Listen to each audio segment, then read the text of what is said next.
Hi, ఎయిడర్స్ టైంకు స్వాగతం. తెలంగాణ భాజపాలో నవశకం ప్రారంభం కాబోతోంది. ఇది ఎలాగంటే ఇటీవల బిఎల్ సంతోష్ గారు, ఆయన భారతీయ జనతా పార్టీ ప్రధాన కార్యదర్శి హైదరాబాద్ వచ్చారు. అంటే పార్టీ ఆఫీస్ కూడా ఆయన రావటం జరిగింది. ముఖ్యమైన నాయకులతో ఆయన భేటీ అయ్యారు. ఆయన ముఖ్యమైన నాయకులు అంటే రాజేష్ సింగ్, ఇప్పుడు తెలంగాణ భాజపా నూతన అధ్యక్షుడిని ఎన్నుకోవాలి అని అంటే ఒక 2-3 అడ్డంకులు ఉన్నాయి. అందులో ఒక అడ్డంకి రాజా సింగ్. ఆయన గత అసెంబ్లీలో ఆయనే ఫ్లోర్ లీడర్గా బీజేపీకి ఒక సీట్ వచ్చింది. తర్వాత ఇద్దరు గెలిచారు, ఈటెల రాజేందర్ గారు, మరి దుబ్బాకలో రఘునందన్ రావు గారు కూడా ఉప ఎన్నికల్లో గెలవటం జరిగింది. అయినా కూడా ఆయనే ఫ్లోర్ లీడర్గా ఉండేవాడు. ఆయన్ని ఈసారి లాస్ట్ మినిట్లో కొంతకాలం సస్పెండ్ చేసి మళ్ళీ తీసుకొని ఆయన గెలవటం జరిగింది. కానీ బీజేపీ ఫ్లోర్ లీడర్గా ఆయన ఇవ్వలేదు. మహేశ్వర్ రెడ్డి అని చెప్పి ఆయన నిర్మల్లో గెలిచిన మహేశ్వర్ రెడ్డి గారికి ఇవ్వటం జరిగింది. మహేశ్వర్ రెడ్డి గారికి ఫ్లోర్ లీడర్ అని అంటే భాజపాను కొత్త పుంతలకు, అంటే ఈసారి అధికారంలోకి తీసుకురావాలి. భాజపాకు ఇటీవల జరిగిన పార్లమెంట్ ఎన్నికల్లో 35% ఓట్లు వచ్చాయి. అంటే మంచి ఓటు శాతం వాళ్ళకి రావటం జరిగింది. భారత క్రమేపీ గ్రామీణ ప్రాంతాల్లో కూడా పట్టును కోల్పోతున్న ఈ తరుణంలో భాజపాని పునరుత్తేజం దిశగా, అంటే అసెంబ్లీలో జనరల్గా ఎలా చూస్తారంటేనండి, అసెంబ్లీలో బీజేపీ పర్ఫార్మెన్స్ వాళ్ళు అనుకున్నంత స్థాయిలో లేదు. పార్లమెంట్లో గణనీయమైన విజయాలను సాధించిన భాజపాకు ఇద్దరు కేంద్ర మంత్రులు బండి సంజయ్ గారిని, కిషన్ రెడ్డి గారిని ఇవ్వటం జరిగింది. కిషన్ రెడ్డి గారు, బండి సంజయ్ గారు కేంద్ర మంత్రులుగా ఉన్నప్పుడు బిఎల్ సంతోష్ గారు నూతన అధ్యక్షుడిని ఇక్కడ ఎన్నుకోయిన తర్వాతే కార్యకలాపాలు, భాజపా రాజకీయ కార్యకలాపాలు జరుగుతాయి. అది దాదాపుగా ఈటెల రాజేందర్ గారు నూతన అధ్యక్షుడు కాబోతున్నాడు అనేది అందరికీ తెలిసిన విషయమే. కాకపోతే ఇక్కడ ఏంటంటే రాజా సింగ్ గారి నుంచి కొన్ని వర్గాల నుంచి, ఇటీవల పార్లమెంటుకి ఎన్నికైన కొన్ని వర్గాల నుంచి ఆయనకి కొద్దిగా వ్యతిరేకత వస్తూ ఉంది. డికే అరుణ గారు మంచి పోటీని ఇస్తూ ఉన్నారు.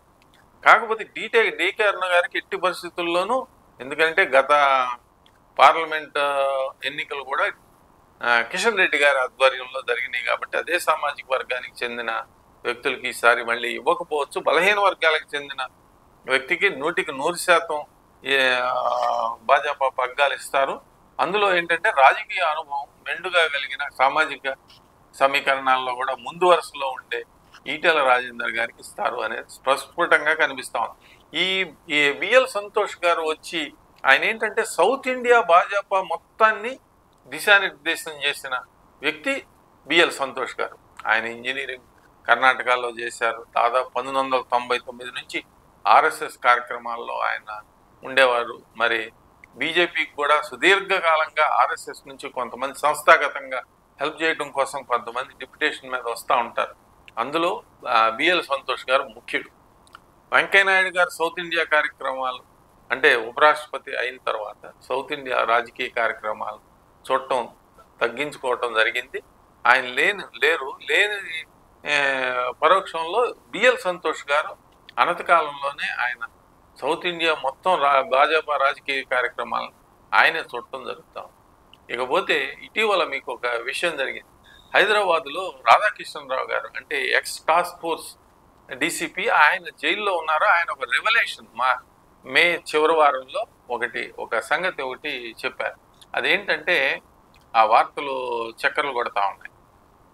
కేసీఆర్ గారు ఒక ఒత్తిడి తీసుకొచ్చారు వాళ్ళ మీద, అంటే కూతురు తోటి బెయిల్ కోసం బిఎల్ సంతోష్ గారిని మొయినాబాద్ ఫామ్ హౌస్ కేసులో అరెస్ట్ చేయాలి, ముఖ్యమైన వ్యక్తులను కూడా అరెస్ట్ చేద్దామని ప్రయత్నం చేశాం. వారి మాత అమృతానందమయి సంస్థలో దగ్గరలో ఉంటున్న వ్యక్తులను కూడా అరెస్ట్ చేయడానికి తీవ్రమైన ప్రయత్నం చేసినా కానీ హైదరాబాద్ పోలీసుల్లో ఉన్న సంస్థాగత లోపం వలన అరెస్ట్ చేయలేకపోయాము. దాని మీద కేసీఆర్ గారు కూడా బాగా ఫైర్ అయ్యారు అనేది. అంటే బిఎల్ సంతోష్ గారి మీద ఈ కేసుని ఫ్రేమ్ చేసి నెగోషియేషన్స్లో బెయిల్అవుట్ చేసుకుందామనే ప్రయత్నం కేసీఆర్ గారు చేశారు అనే వార్తలు రాజకీయ వర్గాల్లో గుప్పుమన్నాయి. దీంతో బిఎల్ సంతోష్ గారు కూడా మొయినాబాద్ కేసులో ఎంత ప్రయత్నించినా కానీ, సిఐడి నోటీసులు ఇచ్చినా కూడా చివరికి అది సిబిఐకి వెళ్ళటం వలన ఆయన మీద ఏం చర్యలు తీసుకోలేకపోయారు. ఆయన మరి జనరల్ సెక్రటరీ, నేషనల్ బీజేపీకి జనరల్ సెక్రటరీ కాబట్టి ఆయనకు విస్తృతమైన అధికారాలు సౌత్ ఇండియా భాజపా కార్యక్రమాల్లో ఉన్నాయి.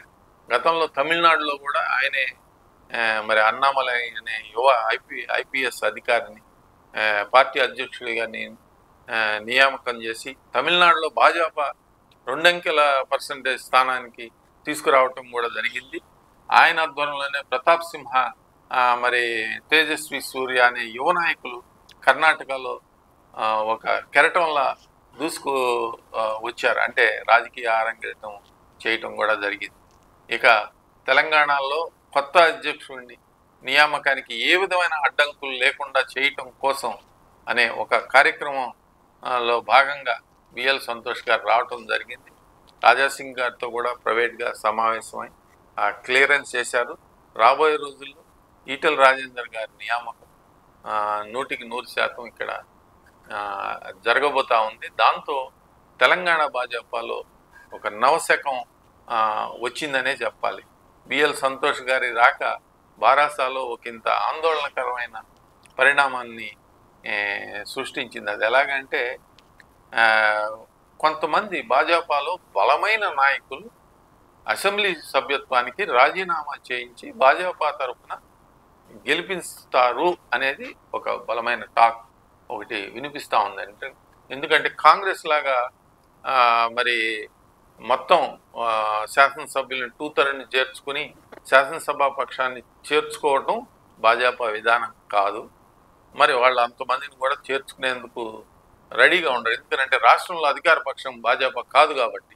అయితే బలమైన శాసనసభ్యుల్ని గతంలో కూడా రిజైన్ చేయించి ఈటెల రాజేందర్ గారు కూడా రిజైన్ చేసి గెలిచారు భాజపా తరఫున. అలాగే బారాసా శాసనసభ్యులు కొంతమంది 4-5 రిజైన్ చేసి గెలవగలిగిన శాసనసభ్యుల్ని మళ్ళీ రీఎలెక్ట్ చేయించే విధంగా రాబోయే రోజుల్లో రాజకీయ ఒక్క నాయకుడు గెలిచినా కానీ రాష్ట్రంలో పొలిటికల్ గేమ్ మొత్తం మారిపోతుంది. అప్పుడు భాజపాకి అప్ హ్యాండ్ వస్తుంది అని చెప్పాలి. దానికోసమే ఆ రాజకీయ ఎత్తుగడలో భాగంగానే బిఎల్ సంతోష్ గారు తెలంగాణ రావటం జరిగింది. నూతన అధ్యక్షుడు ఈటెల రాజేందర్ గారికి లైన్ కూడా క్లియర్ చేయటం జరిగిందని వార్తలు వినిపిస్తా ఉన్నాయి. చూద్దాం రాబోయే రోజుల్లో. మరిన్ని అప్డేట్స్ కోసం మా కాయ్ టీవీని సబ్స్క్రైబ్ చేసుకోండి. మా వీడియో కనుక మీకు నచ్చినట్లయితే లైక్ చేయండి, షేర్ చేయండి. మీ విలువైన అభిప్రాయాలను కామెంట్ బాక్స్లో తెలియజేయండి.